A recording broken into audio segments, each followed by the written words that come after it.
DXDC Radyoman Report. Human sa panagbulag sa celebrity couple nga sila Bea Alonzo ug Dominic Roque, migawas ang nagkadaing espekulasyon sa mga posibleng rason sa ilang panagbuwag. Ug usa na niini ang isyu nga duna kuno benefactors kun sugar daddy ang aktor. Dili lang usa kundi duha pa ka mga politiko. Tungod niini, mipatimaw sa usa ka interview sa social media ang mga na-involve sa isyu nga si Dapitan City Mayor Bulit Haloshos ug si former Congressman Bong Suntay aron klaruhon nga dili tinuod nga duna sila romantic relationship with Bea's ex-fiancé. Giangko ni Mayor Haloshos nga sa iya nakapangalan ang condo unit nga gipuy-an sa aktor apan wala niya kini gihatag kundi giparentahan lamang.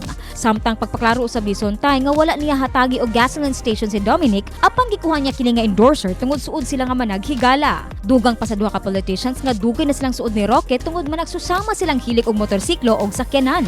Duna pa gani sila motorcycle club kauban sila Dingdong Dantes, Kim Atienza, ingon man Richard Gutierrez. Naluoy matud pa sila sa aktor tungod affected pa kini sa ilang breakup ni Bea, gibuhat-buhatan pa og istorya. Bisan og gikatawan lang sa duha ka politiko ang issue, apan kinahanglang maundang na kuno kini nga istorya. Busa, nagpahimangno sila sa mga batikang reporters ug journalists nga mag-fact check una magpagulag istorya ug dili kay igo ramang intriga. Alang sa DXDC Entertainment News, Radyoman Juna Sombito, Tatak RMN. RMN News, Diretso Balitang Metro Davao.